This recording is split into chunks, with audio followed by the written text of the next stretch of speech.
Well, college basketball season is officially done. Hopefully, it was a great season for you. Did not end off the way that we really wanted it to, but overall, great game, great action. We'll break it all down here on the free three today. But then also, we've got NBA, we've got MLB, we've got a whole lot of sports on the way. Let's get into it, guys. This is the free three. I love it, Noble. Noble, I also love your YouTube videos. I watched them while I was gone. That was fire. But getting paid because yesterday we had a full sweep. Mike going under, that was just icing on the cake. Why are we going to go in such a weak AFC South? Unless we have the NBA Blowout Association. Bang! Knicks take a 1-point lead with 13 seconds.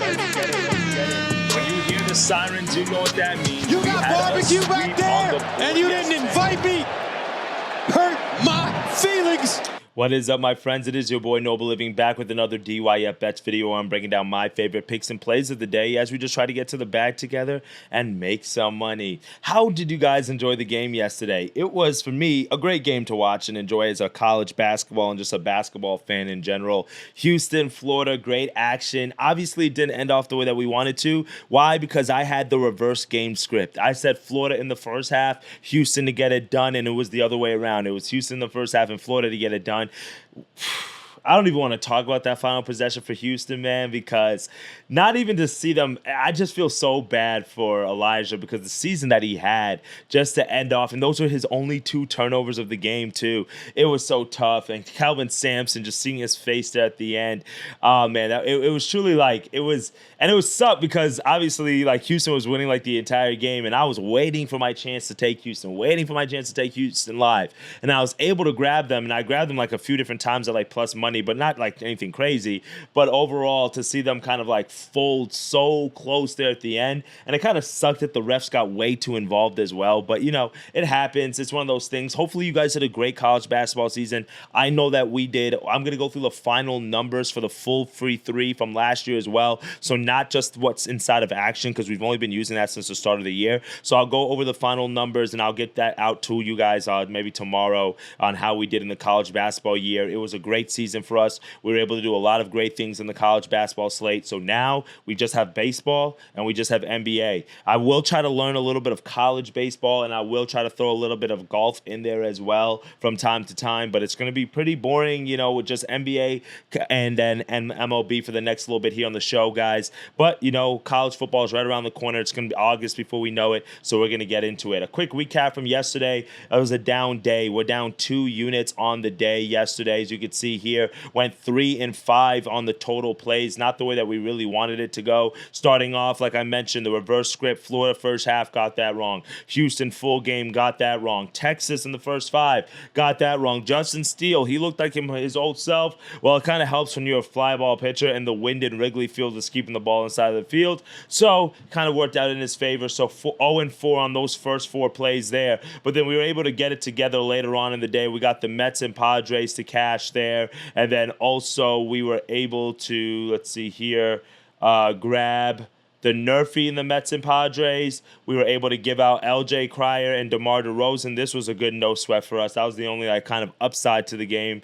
And then we also lost on Logan Gilbert and Dusty May. I added these plays late. I liked Logan Gilbert a lot. Obviously, he had a no-hitter going into the 5th inning there, and then Dusty May kind of sold us. So that is what we went for, down 2 units on the day for yesterday. All these plays are tracked inside action, but we still have a lot of action ahead of us here, guys, in the baseball and NBA slate. So let's get into all of it today here on the channel real quickly. I'm on the wrong screen.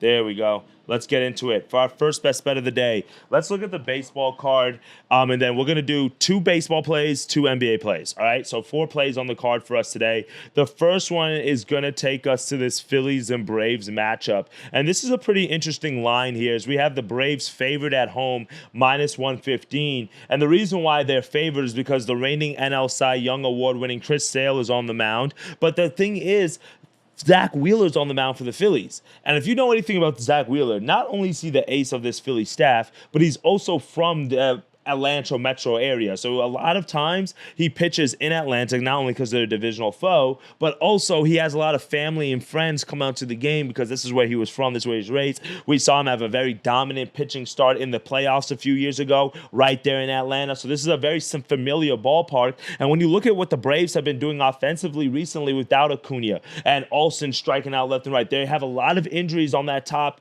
kind of half of that lineup. And obviously they're going to get it together down the stretch, but that's the reason why they've started off the year 1-8. We have a 1-8 team favored against a 7-2 team.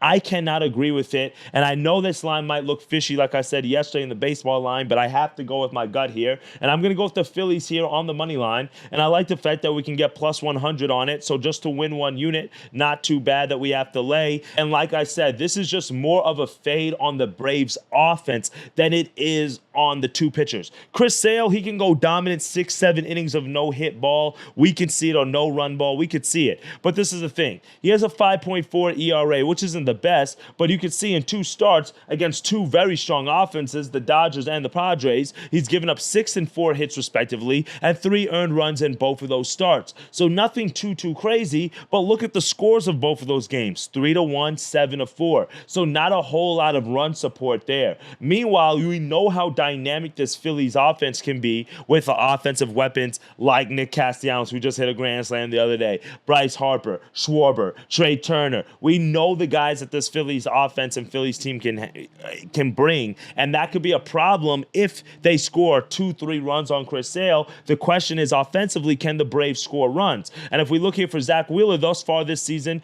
2 starts, 7 innings, 6 innings, and then 1 earned run and 1 home run in each of those starts, 10 strikeouts, 8 strikeouts. He's got great command right now. And then look at the run support here. 5-1-7-3, even though this one went 10 innings. But again, there's the run support that you can expect. If I went to team rankings real quick, I'm sure I could see that the Braves are probably in the bottom 5 in runs scored per game right now. And that's because of this struggling offense. I don't know what just happened to my screen here. This thing kind of took up. Okay, there we go. So for me, it's just don't overthink it. I like the Phillies here. I'm not saying that the Braves get swept in this series. And like I said, I think the Braves will still make the playoffs. If you want to get them to make the playoffs, now is a future. Because of them starting out 1-8, when they get healthy, they're going to be good because they still have the pitching staff, they still have the bullpen. But I like the Phillies here in this matchup. Zach Wheeler on the mound. Let's lock in the Phillies for our first play of the day. For our second best bet of the day, we are going to go to a money line parlay. 2 teams that should get it done on, and they're both favorites on the board. We're going to go Mets on the money line, Red Sox on the money line. So both teams, we liked them yesterday. They both got the dub, and well, the Red Sox didn't, but the Mets did, and we had them with the Padres. And we're going to take the Mets again, and then we're going to throw the Red Sox in there. Now, this is a game of 2 pitching matchups, or a parlay of 2 pitching matchups. The first one is the Blue Jays and Red Sox that you guys can see right here. And on the mound for the Blue Jays, I think his name's like Edward Lucas or Easton Lucas. Yep. And he wasn't bad in his one start. We could see 5 innings, only 1 hit, 3 strikeouts, 2 walks. So nothing too crazy, but against a very weak Nationals hitting squad, in all honesty. Now he has to face this Red Sox team who's at home, and then he's facing Garrett Crochet, who's one of the best pitchers in the league, and he just signed that huge, massive deal in the offseason. He's 1-0 on the year. He's had 2 starts already on his belt, and he looked both great in both starts. 5 innings, 5 hits, only 2 earned runs, and then he followed that up with 8 innings of 4-hit shutout baseball against the Baltimore Orioles on the road where both of these starts. So this is the thing that we have to keep in mind.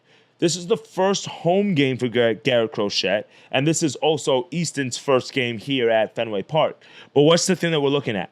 It's the fact that they're both left-handed pitching. You see, he's a left-handed pitcher here, Easton Lucas is, and so is Garrett Crochet. And the reason why that's important is because of that pesky pole there in Fenway Stadium. It's very favorable to right-handed hitters, but also it's not so favorable to left-handed pitchers. But guess who has the better offense right now? Alex Bregman has been playing much better baseball, right? Duran. Great against lefties. So the Red Sox have the offensive weapons here that I believe, and not only just the stronger pitcher, that to be able to grab the win. Now, when we go look at the Mets and the Marlins here, the Marlins are going to be a fade team. Like I mentioned, they're 5-5, but 4 of those 5 wins came in walk-off fashion. And a few of these losses have come because they can't they don't have a bullpen. And for me, the Mets have the better bullpen. We saw them yesterday, 1-0 tight game. Marlins could not get any runs, and the Mets squandered a ton of runners in scoring position yesterday as well. They were able to get a run in the eighth, win that game 2-0, cover the run line. But the thing was, the reason why we really liked the Mets yesterday is because of this guy that we're looking to fade here, which was Gillespie, but he actually got chalked from yesterday's starting, got moved to today. I didn't change the pick because I still like the Mets, but this is the guy that I was looking to fade. We could see here in 2 starts this year, one against the Pirates, 5 innings, 4 hits, 4 runs, 1 home run, 4 walks. But then you could see here against the Mets, he did face them a week ago, 5 innings, 4 hits, 1 earned run. This is very early in the season to be facing the same lineup twice, right? Like typically you use that as a handicap a little bit later on in the year, maybe like come May, maybe even June, when you're getting into like you're playing your divisional opponents common second 2 times. But the fact that the same pitcher is facing this Mets squad literally less than a week away, he went 5 innings of 4-hit baseball, which is more of an anomaly for Gillespie, because if we go look at his split from last year real quickly, you can see here he did not pitch too much at the big leagues, only 2.25 ERA, only 8 innings, so he doesn't have a whole lot of experience here. So for me, it's just you're looking at a revamped Mets offense with the Juan Sotos, right? With kind of the offensive power that they have with Alonso. Lindor still playing in MVP form. And then you got a young rookie pitcher, essentially, because last year he really didn't pitch. He already faced this lineup once. It's advantage to the veterans here. So I like the Mets here. They're favored on the money line. And then also the Red Sox. Both of these are 2 bets that we're going to lock in. So those are our 2 baseball picks for the day, guys. And let's lock in our 2 NBA plays real fast here. We have a full game aboard of NBA. So I'm going to be looking for some player props for you guys throughout the day, and I'm going to be looking to handy or tail some guys on Gambling Twitter as well. So if you guys have any picks, feel free to drop it in the comments below, as we do have a loaded slate. And also, I like this Lakers-Thunder revenge match. We're going to talk about that here in a second. But our first best bet of the day is going to be a player prop, and it's going to be a guy that's been just shooting out green gobs. And that is going to be Mr. OG Anunoby. And his point lines are too low. It's at over 17.5. And I get it. The Knicks are taking on the Celtics, and the Knicks have sucked against the top teams in the Western Conference and Eastern Conference. I'm wearing the hat. I'm basically a Knicks fan. I'm from New York. I've never claimed to be a real Knicks fan. I mean, I'm a huge Melo fan. He's obviously the best player of like all time. But the thing is, like, I will say I'm a Knicks fan because of Brunson, and the Knicks, they got to get over the hump. I don't have the same anxiety as Knicks fans for the last 20 years because I haven't dealt with the ups and downs and the struggles, but they need to find a way to beat one of the best teams in the league. And there's a great shot. And the fact that the books have them favored is giving me that kind of confidence that says, okay, this might be the game for the Knicks. Also, I just like the fact that the Knicks are playing at the Garden. And if we go to the game logs here and we see how OG Anunoby's played, I said he's been spitting out green gobs because he's gone over 17.5 points in the last 10 games. And it's not like he's skating by it. He's blowing by it. 27 points per game he's averaging over the last 10. If we want to go a little bit further out in sample size, let's look at the last 15, and he's still gone over this number in 13 of the last 15 games. The only 2 times he missed was close to a month ago against the Heat and the Spurs, but this is the confidence I like. 13 attempts, 15 attempts. So the shot volume is still there. Over the last 15 games, he's been averaging 17 shot attempts on 7 3-pointers per game. So I love to see that. The volume is there. We saw this dude pulling out 360 dunks. I know they said it was because of the Sunni League girl or whatever. I don't care. He's at the Garden. Whatever motivates you, hoop. Now, I get Jalen Brunson's back. A lot of these numbers came when Jalen Brunson wasn't there.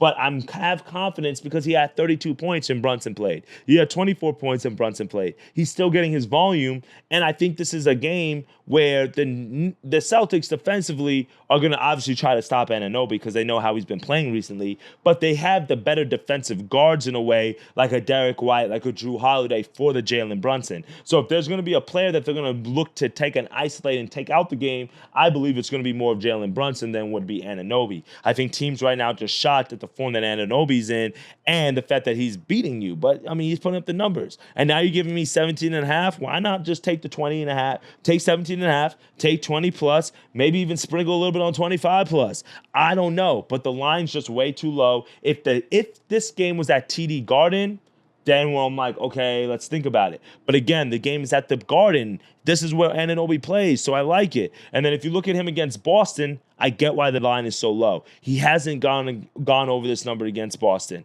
But this is the thing. 7 attempts, 10 attempts, 8 attempts. That ain't 17. That's not 16. That's not 18. That's not 20. That's not averaging 7 3-pointers. That's averaging 5 3-point attempts. That's the difference. So for me, with the way that he's playing right now, I like Anunoby's points today. I think you can ladder it today. The fact that the books have the Knicks favored to me, knowing how the Knicks have struggled against some of the top teams in the league as well, I like it. I like that we're getting it. Shop around because you can see you can get -110 on BetMGM. It looks like -120 is the general consensus number. So I'll just lay that for 1 unit to win 1 unit here. OG Anunoby over 17.5 points. For our fourth and final best bet of the day, it's going to be our builder leg. Those have been going good for us. The 20-plus points, the 15-plus points. We cashed in on another one yesterday. These are ladder legs I'm giving you guys. I'm trying to give you plus 100 value. I remember somebody commented on my video like half a year ago, 6 months, 7 months ago, and he told me like he likes my videos, he likes my analysis, but I take too many favorites. And I am a favorites better. I do think there's a reason why they are the favorites. But what I have been trying to do recently is at least give you guys value in plus 100s or, damn near close to it, -105, things of that nature. And these builder lays are ways for you to get there. And that's how we were able to do the ladder challenge and get to 20, 200 to 10,000 or whatever, right? You're able to do this because you're able to, you have to obviously hit your bets, but your goal is to, if you're hitting 3 or 4 plus 100s in a row, think about that. You don't have to start off with $10. Start off with 50 to 100, 100 to 200, 200 to 400, 400 to 800. Make your money and you're done. But if you can't hit 3 or 4 plus 100s in a row, then there's something wrong with the research. There's something wrong in your process and your handicapping that you need to fix. And that's for another day. So these builder lays are one of the ways that you can still get to plus 100 if you're getting hooked a lot or if you're not getting, to the point totals that you want. So one of these bets that I like today for our last best bet is going to be Lou Dort, 2 plus 3-pointers. Brandon Podolsky, Pod, whatever we call him, 2 plus 3-pointers. Those two guys, you parlay them together, it's going to get you to about plus 104 odds. I will try to do it right now on action, but sometimes it gets glitching, so let me try to do it real quickly. And then we'll talk about both of these guys. So Lou Dort and the Thunder are taking on the Los Angeles Lakers, and we know the Lakers kind of handily destroyed them on Sunday. Nobody was expecting it that way. That the Thunder were big favorites in that game, and we've seen how the lines move from 8.5 to 15.5. I think the Thunder come out and make a statement. Do you want to take SGA 30-plus points? You can, but for me, laying -185, -200 on those type of odds values is just tough for 30 points because on Sunday we saw him get 26, right? It's not saying it's not possible, but I'm just saying, right? But then when you have a player like Lou Dort, who's a role player, but when you look at his numbers, it's what he does, which is shoot the 3-pointer. You could see here that over the last 10 games, he's averaging 6 3-point attempts per game. He had 7 3-point attempts against the Lakers on Sunday. He missed this number on their last game before that, but 4 of 9, 3 of 5, 6 of 7, 3 of 7, 3 of 6. He's gone over this number 8 of the last 10 games, averaging 3 3-pointers hit over that span. If we go last 15 games, you could see he's averaging 3 3-pointers made on 7 attempts. He's gone over this number in 11 of the last 15. If we look at how Lou Dort's done specifically against the Lakers, he's gone over this number literally in 7 of the last 8 games and going in 7 in a row. 2 3-pointers is all we need. This is one of those things. I'm not trying to do Lou, like one of my boys was telling me like Lou Dort plays defense. That's what he does. He's not there to shoot threes. And I'm like, bro, this is the only thing he's there to do. If you take his points line, that's where things get fishy because his point line is at 8.5. Now we're asking for 3 threes, right? We just need 2, right? Or maybe his assist line or his rebound line. Don't overthink it. I like it here. I think the Thunder are going to be fired up. Lou Dort, 2 threes. Now, Brandon Pod, I'm just going to call him Pod because I don't know how to say his last name, has been one of the best 3-point shooters in the NBA over the last month in general. And if you don't believe me, go watch it's not Do Your Job. Yeah, it's Do Your Job Sports. I think that's no, Just a Bet Outside. That's the YouTube channel you guys should check out. Just a Bet Outside. He does the research help, and he does the G's of threes 1 day a week. And if you look at Pod's numbers, 40 over 40% three-point shooting on 40 attempts or more in the last week. Dude's been firing. Look at this. 4 of 9, 4 of 8, 8 of 10, 0 of 4, 7 of 9, 5 of 8, 3 of 7, 3 of 7. Even the times he's missed, 1 of 7, 2 assists, 2 of 6. So he's gone over this number in 8 of the last 15, hitting on average 3 3-pointers per game and on average 7 attempts. But if we go to the last 10 games, we go up to 4 3-point makes per game on 7.5 attempts per game. I like the volume. I like the way that he's looking here. And then the Suns, they kind of suck. So they might get blown out, which might mean more minutes for him as well. He's going to be one of the later guys to get pulled. So I like it. Jimmy, I mean, he knows the Suns suck, so I don't even think he's going to be looking for a shot, which could be more shots for Pod. We just need 2 3-pointers made. The way I look at it is if you shoot the 3-pointers 7 times, you should hit 2 of them. That's literally less than 25%. Or it's at 25%. It's like 27%. It's not asking too much. Plus 117 right here. That's what we're locking in for our 4th and final pick of the day. So 4 best bets that we've locked in. And I really like the value, guys, that we've gotten on this card. Plus 117 for Lou Dort, 2 threes, and Brandon Pod for 2 threes. Then we've also locked in OG Anunoby at minus 120 for over 17.5 points. We're going to go with the Mets and the Red Sox on the money line at plus 110, and then the Phillies on the money line at plus 100. 4 best bets that we've locked in on this Tuesday card. I thought it was Wednesday, but it's definitely Tuesday. On this Tuesday card. I appreciate y'all for tapping in this morning, guys. It is your boy, Noble Living. If you guys need anything, let me know. Drop a comment below. If we sweep the board, somebody's going to get paid. And then the Nobu Nerfy, we cashed in yesterday. We only took 1 play and a hit. So we're going to run it back today. That's going to be on TikTok, $180 to try to see if we're going to do a parlay or single, I don't know. But we hit yesterday 100 to win 80. So now we're going to roll that 180 forward. So my goal is to hit 4 to 5 bets in a row. So this way we can make it to Nobu. So check it out on TikTok at Noble Living for the Nobu Nerfy. Appreciate y'all. As always, let's have a great day. Added plays will be on Action Network at Noble Living. All right? Appreciate y'all. Let's have a day. Later, gang.